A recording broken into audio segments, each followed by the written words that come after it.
PMS Punjab announce हो गया, लेकिन पीएमएस पंजाब की डेट्स अनाउंस नहीं हुई।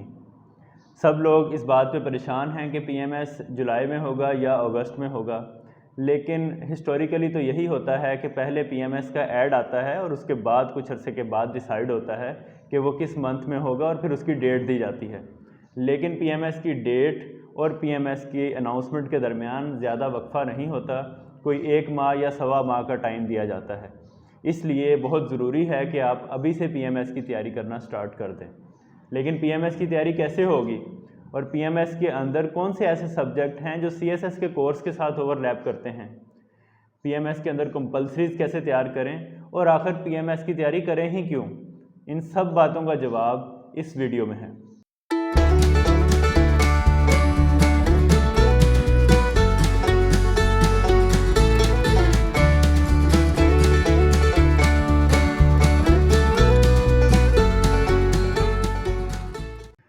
सबसे पहले तो हम इस चीज़ को देखेंगे कि पीएमएस की तैयारी क्यों करें।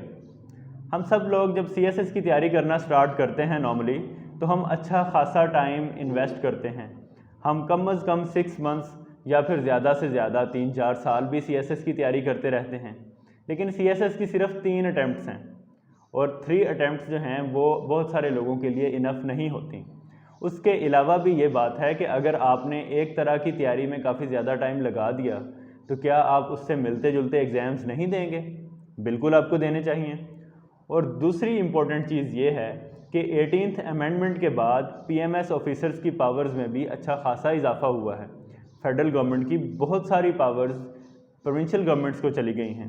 चुनांचे प्रोविंशियल गवर्नमेंट्स के अंदर जो पीएमएस ऑफिसर्स हैं वो भी अच्छी खासी पावर्स इंजॉय करते हैं, अच्छा खासा बजट प्रोविंसेस को एलोकेट होता है। इसके अलावा ये है कि पीएमएस ऑफिसर्स जो हैं वो भी सीएसएस ऑफिसर्स की तरह असिस्टेंट कमिश्नर लगते हैं, डिप्टी कमिश्नर लगते हैं, प्रोविंशियल डिपार्टमेंट्स के हेड्स लगते हैं, प्रोविंशियल सेक्रेटेरिएट के अंदर लगते हैं। तो अब पीएमएस पंजाब जो है या पीएमएस केपी या बाकी सूबों का पीसीएस सिंध और पीसीएस बलूचिस्तान जो है, ये वेरी मच कंपेरेबल हैं सीएसएस की अच्छी सर्विसेज के। ठीक है, सिर्फ ये है कि पीएमएस का सर्विस स्ट्रक्चर थोड़ा सा स्लो है, थोड़ी सी प्रमोशंस जो हैं वो 1-2 साल लेट होती हैं, लेकिन ये है कि आपके पास पावर और आपके पास जो प्रिविलेजेस होते हैं वो सारे सिमिलर होते हैं सीएसएस से। ठीक हो गया, तो इसलिए पीएमएस की तैयारी बहुत ज़्यादा इम्पोर्टेंट है। खुद मैंने जब सीएसएस के एग्ज़ाम्स दिए तो मैंने सोचा कि अब मैंने 6-8 माह इसके ऊपर इन्वेस्ट कर दिए हैं, अब आगे मैं क्या करूं? तो मैंने पीएमएस की तैयारी शुरू कर दी। अलग बात है कि मेरा सीएसएस फर्स्ट अटैम्प्ट में ही पास हो गया और पीएमएस के एग्ज़ाम्स में मैं नहीं बैठा, लेकिन मैंने उसकी तैयारी जो है वो साथ साथ मुकम्मल कर ली थी ताकि जब भी अनाउंस हो तो मैं पीएमएस एग्ज़ाम में बैठ सकूं। अब पीएमएस एग्ज़ाम के अंदर क्यों नहीं पहले बताते कि भाई इस तारीख को एग्ज़ाम होगा? इसकी वजह सीट्स हैं, जैसे ही सीट्स अनाउंस होती हैं तो पीएमएस एग्ज़ाम अनाउंस होता है। सीएसएस के अंदर ये होता है कि हर साल इस डेट को सीएसएस एग्ज़ाम होगा, सीट्स हों या ना हों, 10 सीट्स हों, 200 सीट्स हों, एग्ज़ाम लाजमी हेल्ड होता है। लेकिन पीएमएस के अंदर सीट्स पहले आती हैं और उसके बाद एग्ज़ाम हेल्ड होता है। लेकिन क्योंकि जब अनाउंस होता है कि पीएमएस एग्ज़ाम सपोज़ करें जुलाई में होगा, तो सिर्फ 1 महीना पहले बताया जाता है कि जुलाई की इस डेट से स्टार्ट होगा। इसलिए अगर आपने अभी तक पीएमएस की तैयारी स्टार्ट नहीं की और आप पीएमएस करना चाहते हैं तो आप डेट का इंतज़ार बिल्कुल ना कीजिए, क्योंकि डेट के बाद तो बिल्कुल टाइम नहीं मिलेगा।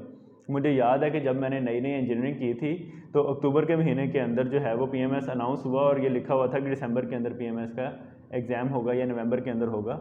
मैंने उसका कोर्स देखा तो मैंने सोचा कि ये तो बिल्कुल भी 1 महीने में तैयार नहीं किया जा सकता।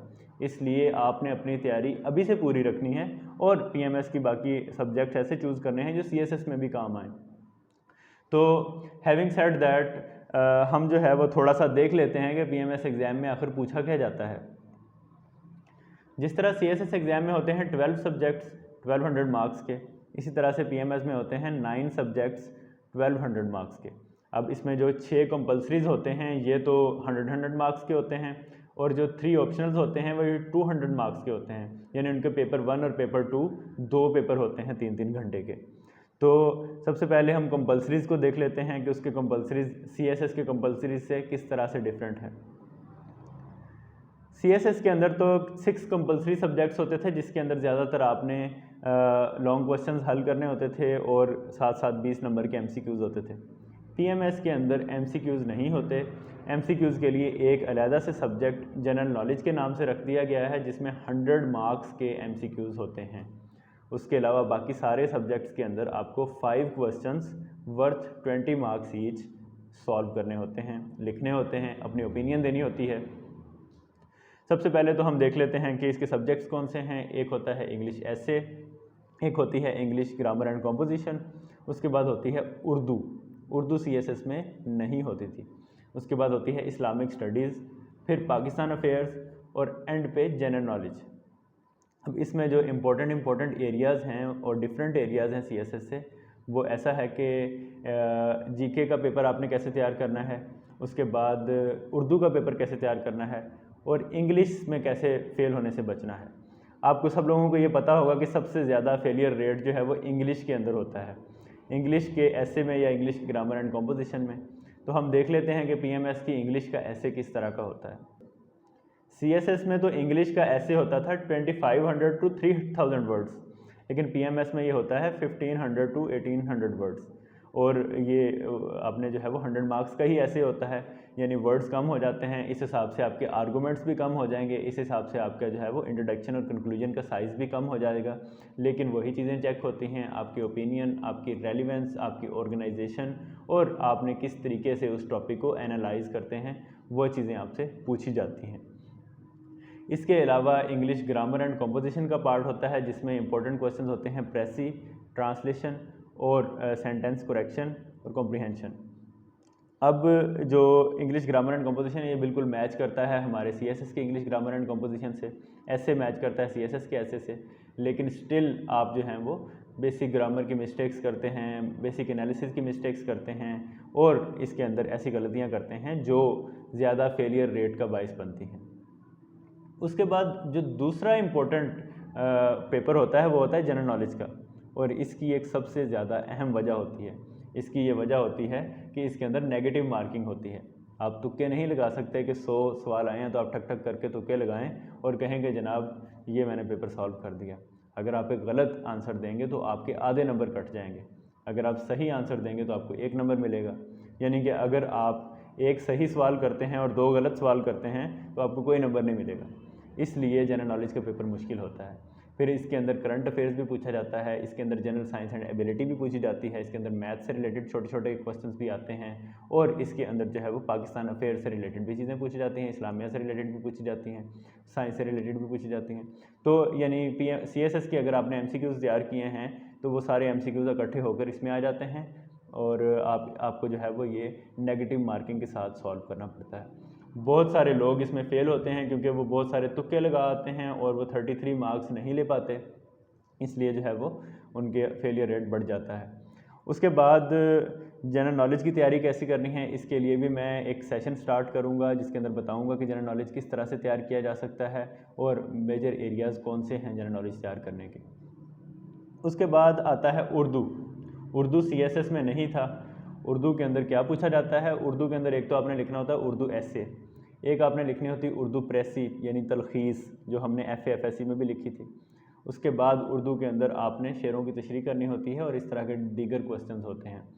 तो उर्दू की तैयारी जो है वो भी एक डिफरेंट तरह से करनी होती है। इसको तैयार करने के लिए आपको ये चाहिए कि आप उर्दू ऐसे के लिए उर्दू अखबार पढ़ना स्टार्ट कर दें। जैसे आप इंग्लिश अखबार पढ़ते हैं डॉन वगैरह, इसी तरह उर्दू अखबार की ओपिनियन पेजेस पढ़ें। जब आप ज़्यादा उर्दू पढ़ेंगे तो आपको उस तरह का ऐसे लिखना होगा। ऐसे ज़्यादातर करंट अफेयर से पूछे जाते हैं, इसलिए उर्दू अखबार की चीज़ें जो हैं वो ईजिली लिख सकेंगे।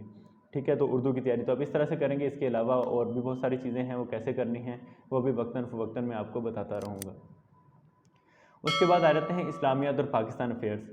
ये सब्जेक्ट्स जो हैं ये ओवरलैपिंग हैं विद सीएसएस सब्जेक्ट्स, लेकिन आपने इनकी तैयारी करनी है पीएमएस के पास्ट पेपर्स को देख के। आपने सिर्फ आउटलाइन नहीं देखनी, आप पास्ट पेपर भी देखना है आपने कि इसके अंदर क्या क्या चीज़ें पूछी गई हैं, ताकि आप बेहतर तरीके से कम वक्त में अच्छी तैयारी कर सकें। ये तो पीएमएस के कंपलसरी सब्जेक्ट्स हो गए, जिसके अंदर इंग्लिश ऐसे और इंग्लिश प्रेसी और जनरल नॉलेज तो मैं पढ़ाऊँगा। उसके सेशंस में स्टार्ट करूँगा।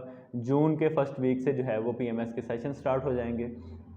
उसके अलावा जो है जो बाकी 3 सब्जेक्ट्स हैं वो हम देखेंगे। अगर आप ये डिमांड करेंगे कि आप पढ़ाएं तो हम फिर कुछ पीएमएस ऑफिसर्स एंगेज कर लेंगे और वो फिर आपको पढ़ाएंगे। उसके बाद जो ऑप्शनल सब्जेक्ट्स हैं पीएमएस के वो भी हम देख लेते हैं और वो सीएसएस से थोड़े से डिफरेंट हैं। इसमें एक सबसे बेसिक डिफरेंट तो ये है कि इसके अंदर अगर आपने आईआर सीएसएस में पढ़ी थी तो आईआर का ऑप्शनल पीएमएस में नहीं होता, आपको कोई और सब्जेक्ट चूज़ करना पड़ता है।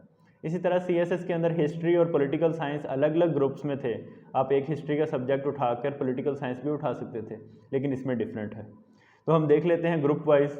सबसे पहला ग्रुप जो है वो कॉमर्स और फाइनेंस के बैकग्राउंड के लोगों का है, जिन लोगों ने बीकॉम किया है, एमबीए किया है, और जिन लोगों ने नहीं भी किया उनके लिए भी एक सब्जेक्ट है। तो इसके अंदर है कॉमर्स का सब्जेक्ट, बीकॉम वाले सारे तो कॉमर्स का पेपर दे सकते हैं आसानी से। फिर आता है इकोनॉमिक्स का, जिन लोगों ने इकोनॉमिक्स पढ़ी है, बीकॉम पढ़ा है, बीबीए पढ़ा है, वो इजीली ये ये वाला सब्जेक्ट चूज़ कर सकते हैं।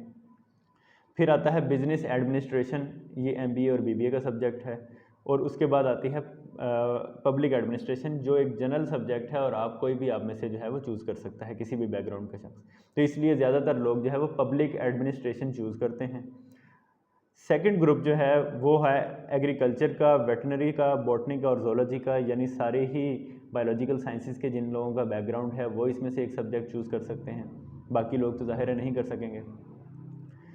ये नहीं है कि उन्होंने लिखा हुआ है कि डिग्री हो तो तब भी आप कर सकते हैं, मैं वैसे बता रहा हूँ कि जिनका पहले से नॉलेज है वही बायोलॉजिकल साइंसेस चूज़ करेंगे, अदरवाइज़ तो आपको बहुत ज़्यादा जोर लगाना पड़ेगा, बहुत ज़्यादा पढ़ना पड़ेगा। फिर ग्रुप 3 जो है वो मैथ्स और कंप्यूटर बैकग्राउंड वालों का है। इसके अंदर आता है मैथ का सब्जेक्ट, कंप्यूटर का, स्टैट्स का और प्रिंसिपल्स ऑफ इंजीनियरिंग का। इसमें से कोई एक सब्जेक्ट आपने चूज़ करना है। ये सारे सब्जेक्ट 200 मार्क्स के हैं। फिर आता है next group physics, chemistry, geology और जियोग्राफी का। इसके अंदर भी आपने एक चूज़ करना है। इसके अंदर से नॉर्मली लोग जो है वो जियोग्राफी चूज़ कर लेते हैं क्योंकि ये इजी क्वेश्चन है और ये आपकी जीके में भी हेल्प करता है जनरल नॉलेज के अंदर। ठीक है, तो अभी तक हमने जो जनरल सब्जेक्ट देखे उसमें पब्लिक एडमिनिस्ट्रेशन और ज्योग्राफी आ गया, बाकी सारे स्पेसिफिक सब्जेक्ट बेस्ड हैं, डिग्री बेस्ड जो है सब्जेक्ट्स हैं। जो ग्रुप 5 है उसके अंदर जो क्वेश्चन सब्जेक्ट्स हैं वो इजी हैं और वो कोई भी चूज़ कर सकता है। उसमें पॉलिटिकल साइंस है, उसमें लॉ है, उसमें हिस्ट्री है, उसमें मैथ्स कॉम है। तो ज़्यादातर लोग पॉलिटिकल साइंस रखते हैं या फिर मैथ्स कॉम रखते हैं, फिर हिस्ट्री या लॉ की बारी आती है। ग्रुप 6 जो है वो फ़िलोसॉफ़ी, सोशियोलॉजी, साइकोलॉजी और सोशल वर्क से रिलेटेड है। इसमें सोशल वर्क सबसे ज़्यादा आसान है, उसके बाद सोशियोलॉजी आसान है, उसके बाद साइकोलॉजी और फ़िलोसॉफ़ी उनके लिए है जिनका बैकग्राउंड हो या जो उन्होंने पहले पढ़ा हो, क्योंकि आप एग्ज़ाम्स के लिए तो फ़िलोसॉफ़ी नहीं पढ़ सकते, काफ़ी लंबा चौड़ा सब्जेक्ट है। उसके नेक्स्ट जो लास्ट ग्रुप है वो लैंग्वेजेस का है। उसमें English literature, Urdu literature, Arabic, Persian, Punjabi और एजुकेशन। जिन्होंने बीएड किया हुआ है वो आसानी से इसमें से एजुकेशन का सब्जेक्ट चूज़ कर सकते हैं। जिन्होंने सीएसएस में पंजाबी ऑप्ट की थी वो इजीली पंजाबी का सब्जेक्ट चूज़ कर सकते हैं। जिनका इंग्लिश या उर्दू लिटरेचर का बैकग्राउंड है वो इंग्लिश उर्दू लिटरेचर चूज़ कर सकते हैं या कोई भी सब्जेक्ट चूज़ कर सकते हैं। तो इसके अंदर हम देखते हैं कि कौन से ऐसे सब्जेक्ट हैं जो ज़्यादातर चूज़ किए जाते हैं, जो एक नॉर्मल बंदा चूज़ कर लेता है, लाजमी नहीं कि उसका किसी और सब्जेक्ट का बैकग्राउंड हो। तो उसमें एक पब्लिक एडमिनिस्ट्रेशन होता है, उसके बाद उसके अंदर ज्योग्राफी होता है, पॉलिटिकल साइंस होता है, history, maths com, social work, sociology, Punjabi और आपका जो है आई थिंक यही सब्जेक्ट हैं जो रिलेटिवली इजी सब्जेक्ट्स हैं। तो आपने इसमें से कोई से 3 सब्जेक्ट चूज़ करने हैं, हर ग्रुप में से एक सब्जेक्ट चूज़ करना है और इसकी तैयारी स्टार्ट करनी है। सबसे पहले कंपल्सरीज़ पढ़ें, कंपल्सरीज़ में भी सबसे पहले इंग्लिश एसे, इंग्लिश प्रेसी और जीके की तैयारी करें, उसके बाद बाकी सब्जेक्ट्स। इसी तरह से आप जो है वो कोशिश करें कि आपके सीएसएस के ओवरलैपिंग सब्जेक्ट्स जो हैं वो पीएमएस के अंदर हो जाएं, ताकि आपको डबल जोर ना लगाना पड़े और आपकी अगली सीएसएस की अटैम्प्ट की तैयारी भी होती रहे। तो वो सब्जेक्ट कौन से हैं? वो हैं पब्लिक एडमिनिस्ट्रेशन, वो है पॉलिटिकल साइंस, वो है जनाब आपका हिस्ट्री, वो है आपका सोशियोलॉजी और साइकोलॉजी, पंजाबी और उर्दू लिटरेचर। ठीक है, तो ये वो सब्जेक्ट्स हैं जो दोनों के अंदर मैच करते हैं। इसके अलावा भी कुछ सब्जेक्ट रिलेटिवली थोड़े थोड़े मैच करते हैं, एग्रीकल्चर का सब्जेक्ट भी मैच करता है। तो आपने इस तरह से इन चीज़ों को करना है।